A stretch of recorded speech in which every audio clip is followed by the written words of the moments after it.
Jumbo Shalom Tribe. Hope all is well.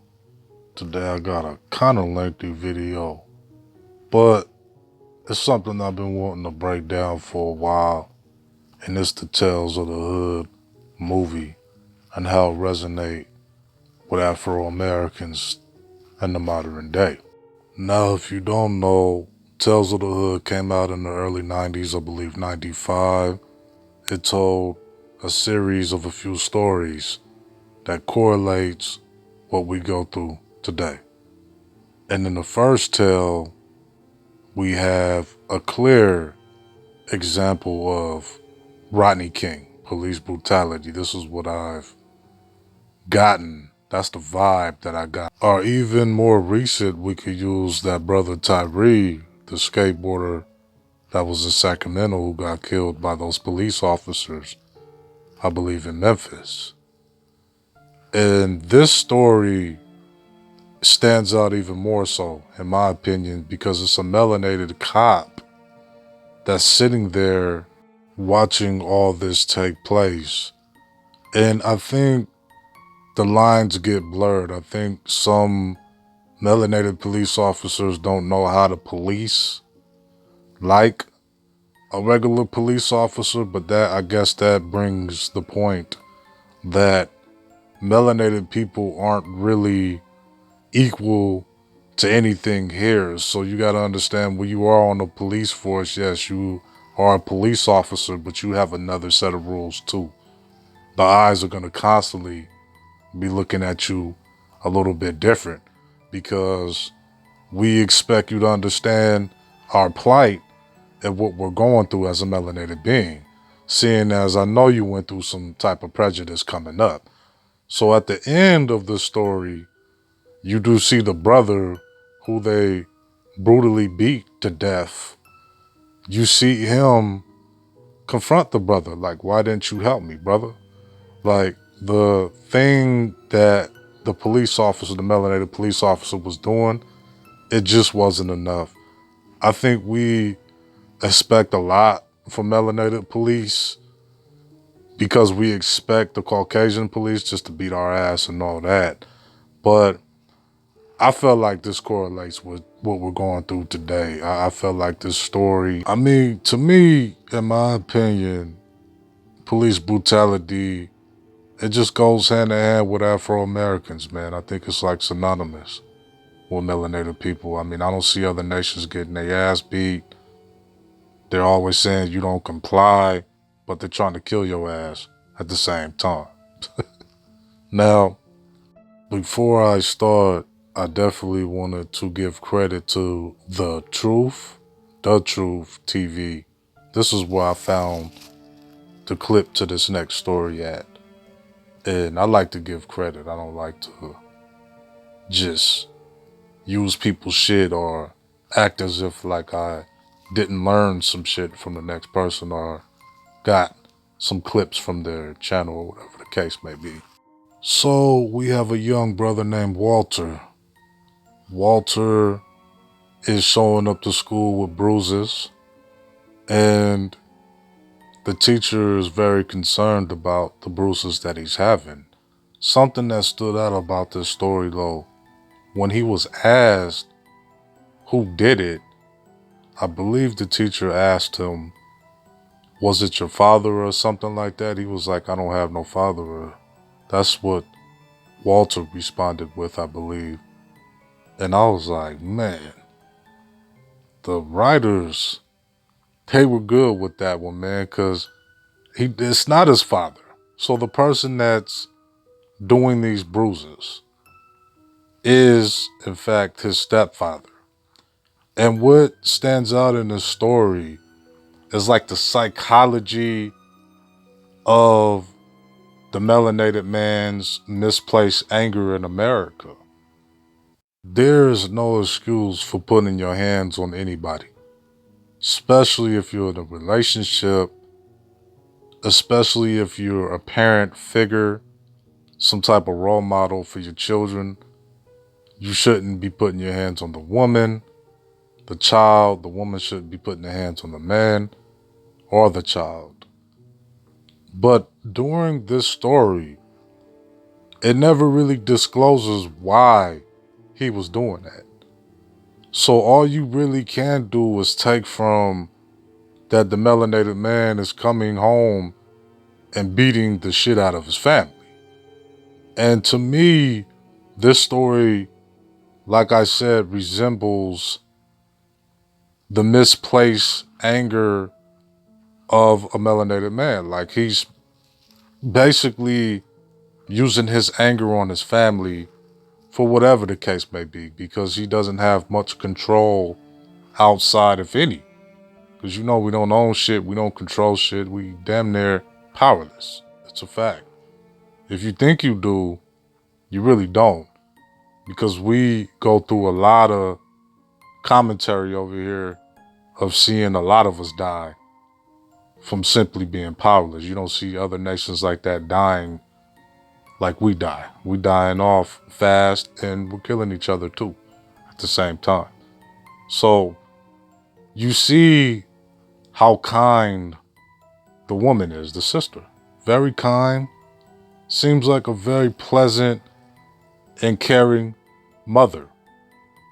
So throughout the story, Walter can manifest things happening through his drawings.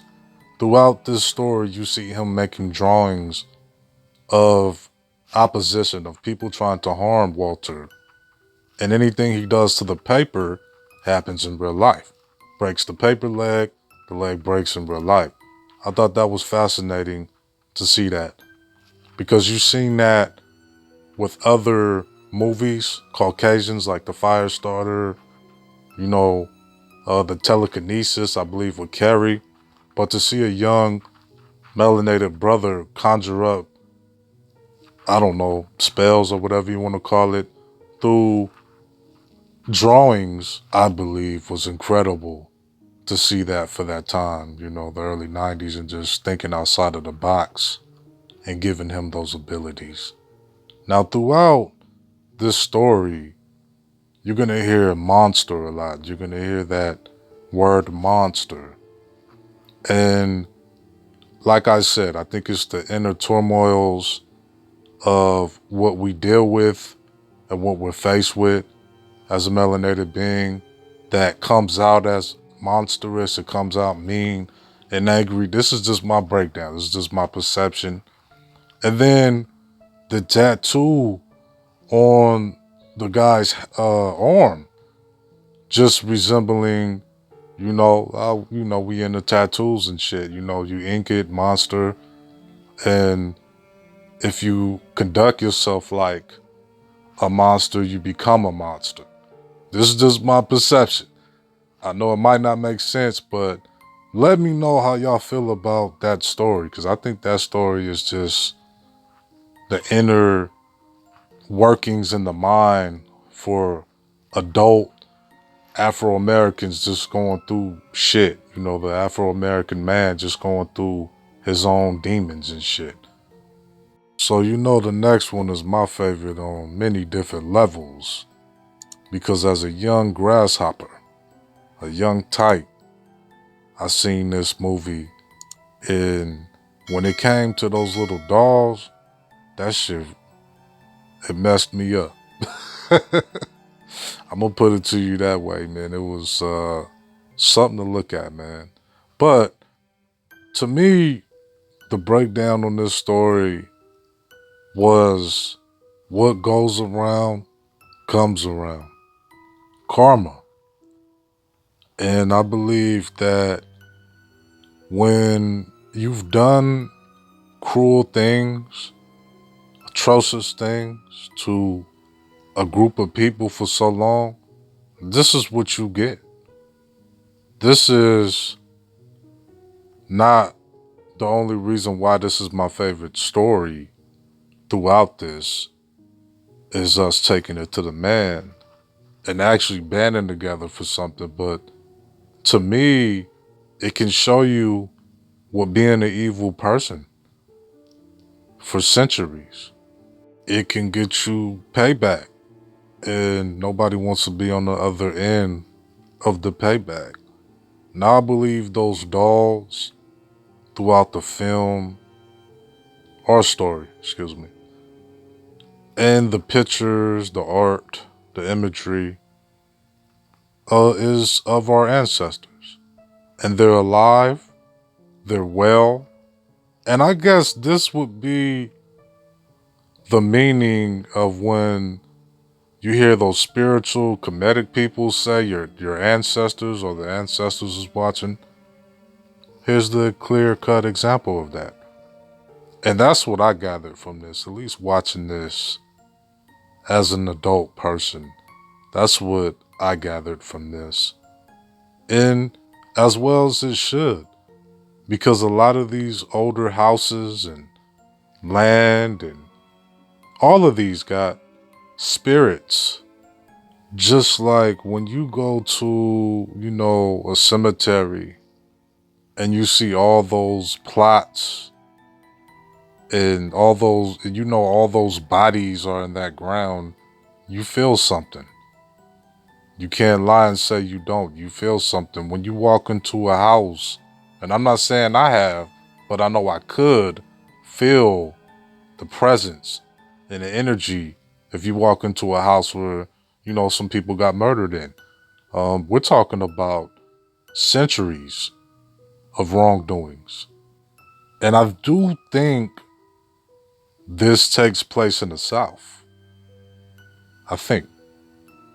And, it's a lot of spilled blood on their hands, and now you have to pay for it. And I know a lot of people not really into that slave talk shit, but unfortunately, this is a lot of ours history. And whether you like it or not, you're getting treated the way you're getting treated because you're not doing anything about it. So, we have the last story of the series, and this one is the good old fashioned melanated on melanated crime. Now, we know this exists too. We can see all throughout America brothers killing other brothers, all that shit. And what stood out in this story is this brother that was doing all the killing, gang banging, all that shit, had an opportunity to change his life and get rehabilitated, but he chose not to. So you can look all throughout America, shit, the world, of Africans with the tribal warfare, the gang banging culture, rap culture, all these different cultures that promote the death of their own people. And even with the tribal warfare, they do go to war and they do fight and kill each other out there on that continent. And then you have the gangs, and then you have the rap. The rap is promoting the death of these young brothers. Shit, some of the music say if you're not killing enough of your brothers, then you're not a real N-word. And that's way more apparent today with the takeoffs and the Young Dolphs and the Nipseys than you've ever seen. Even with the Tupacs and the Biggies, right? It's like they're getting manufactured by these labels owned by Caucasians just to promote killing and death, genocide of our own people. And you have choices. You have a choice to make conscious music. Hell, you can use social media with melanated folk and see how much we're failing on that end, on how we treat each other, because this YouTuber or this Facebooker is trying to get the most views, the most subscribers, all this shit. Like, we sold our soul a long time ago over money. So then your kids are growing up seeing grown people argue, grown people fight. They're seeing their mother and father arguing over shit that don't really exist. And then setting people up to kill them, to do harm to them, to do harm to their own people. But you don't see them actually trying to do harm to people that really needs to be harmed. And I'm a firm believer, man. You respect people, you get your respect. I treat others how they treat me. I'm gonna respect you if you respect me. That's gotta be the ultimate life lesson in life with this story is do better with your life so you won't have to even make a second decision. That's why I try to do good and do right the first time around. And I do believe in second chances. I do. Just like this sister did. I do believe that some people may make mistakes at first. And then you gotta give them a chance to redeem themselves, right? Because we're human. So the last scene that you see in this film, I think resembles melanated America as a whole again, but this is it. This is the fiery hell that we as melanated beings are in. We become the devil, we become evil, and we're all in our own hell. We're trapped every day in America. It's like hell for us. Based on the stories that I just broke down the best I could. So y'all let me know how y'all feel about this film.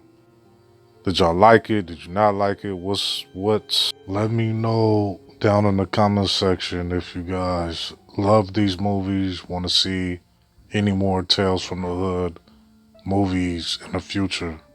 Y'all be safe. Shalom. Have a good day or night.